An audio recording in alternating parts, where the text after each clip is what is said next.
Last video में हमने पेस्ट्रो copy writing formula से बनी मार्केटिंग कॉपी देखी और अब क्वेश्चन ये है कि ये फॉर्मूला काम क्यों करता है। इसके पीछे की साइकोलॉजी समझने के लिए पहले ये समझना है कि इस फॉर्मूले का नाम पेस्टर ही क्यों रखा गया। इस नाम को फेमस कॉपीराइटर रे एडवर्ड ने इंटेंशनली चूज किया था। उन्होंने इस फॉर्मूले का नाम इसलिए चूज किया क्योंकि जैसे एक पेस्टर सबसे पहले लोगों की बात ध्यान से सुनता है, उनकी स्ट्रगल और प्रॉब्लम को समझने की कोशिश करता है, फिर उन्हें सही गाइडेंस देता है, उनमें होप जगाता है, उन्हें पॉजिटिव एक्शन लेने के लिए इनकरेज करता है। और पेस्टर कॉपी राइटिंग फॉर्मूला भी मार्केटिंग कॉपी में सेम फिलोसफी फॉलो करता है, जहां एक कॉपीराइटर अपने कस्टमर को मैन्युपुलेट किए बिना उनकी रियल प्रॉब्लम को समझता है, फिर उसे ये रियलाइज करवाता है कि ये प्रॉब्लम उसकी लाइफ में कितनी इंपॉर्टेंट है। उसके बाद एक जेन्युइन और प्रैक्टिकल सोल्यूशन प्रेजेंट करता है, कस्टमर को दिखाता है कि अगर वो सोल्यूशन फॉलो करेगा तो उसकी लाइफ या बिजनेस में क्या पॉजिटिव ट्रांसफॉर्मेशन आ सकता है। ऑफर को क्लियर और इजी टू अंडरस्टैंड तरीके से एक्सप्लेन करता है और फाइनली कस्टमर को नेक्स्ट स्टेप लेने के लिए गाइड करता है। अगर आप ध्यान से देखें तो पेस्टर फॉर्मूला कस्टमर की नीड्स के अराउंड ही डिजाइन किया गया है, ना कि सिर्फ प्रोडक्ट को प्रमोट करने के लिए। इसी वजह से इसे पेस्टर का नाम दिया गया है। इसीलिए पेस्टर फॉर्मूला इतना अच्छा वर्क करता है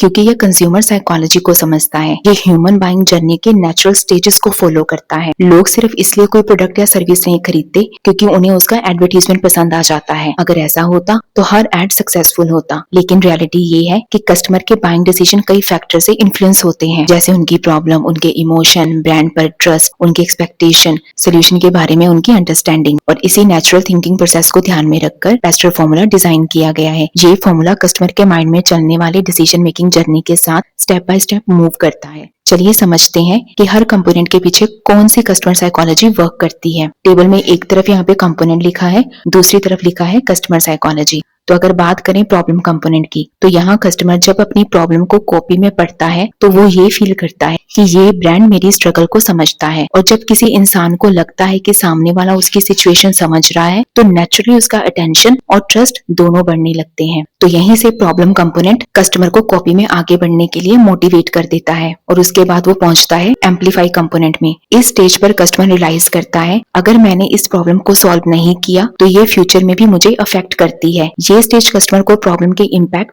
और कॉन्सिक्वेंसेस के बारे में अवेयर करती है। कस्टमर समझने लगता है अगर वो एक्शन नहीं लेगा तो प्रॉब्लम कंटिन्यू हो सकती है और यहीं से उसके माइंड में एक अवेयरनेस आ जाती है और वो उसका सोल्यूशन ढूंढने के लिए कॉपी में आगे मूव करता है। तो वो फिर आगे पहुंच जाता है एस कंपोनेंट में, जैसे हम स्टोरी, सोल्यूशन और सिस्टम कहते हैं। अब कस्टमर सोचता है कि अच्छा, इस प्रॉब्लम का सोल्यूशन पॉसिबल है। ये स्टेज कस्टमर के अंदर होप क्रिएट करती है, साथ ही उसे क्लैरिटी मिलती है कि उसकी प्रॉब्लम का एक प्रैक्टिकल सोल्यूशन एग्जिस्ट करता है। जब आप लॉजिकल एक्सप्लेनेशन, रियल स्टोरी या प्रूवन सिस्टम प्रेजेंट करते हो तो ब्रांड की क्रेडिबिलिटी भी स्ट्रांग होती है। स्टोरी और सिस्टम कस्टमर के डाउट को रिड्यूस करते हैं क्योंकि उन्हें सोल्यूशन के वर्किंग प्रोसेस को समझने में हेल्प मिलती है। उसके बाद आता है ट्रांसफॉर्मेशन कंपोनेंट। इस स्टेज पर कस्टमर फ्यूचर इमेजिन करना शुरू कर देता है कि अगर मैं इस सोल्यूशन को यूज करूं तो मेरी सिचुएशन कितनी बेटर हो सकती है। कस्टमर सिर्फ प्रोडक्ट नहीं देखता बल्कि उस आउटकम को इमेजिन करता है जो वो अचीव करना चाहता है। यही डिजायर्ड ट्रांसफॉर्मेशन उसके डिसीजन को इन्फ्लुएंस करता है। कॉपीराइटिंग में इसे फ्यूचर पेसिंग भी कहा जाता है, जहां कस्टमर अपनी डिजायर्ड फ्यूचर आउटकम को मेंटली इमेजिन करता है और वहीं से वो मार्केटिंग कॉपी में आगे मूव करता है, जहां उसे मिलता है ऑफर कंपोनेंट, जहां कस्टमर इवेल्युएट करता है क्या यह सोल्यूशन मेरे लिए इनफ वैल्यू प्रोवाइड करता है। It means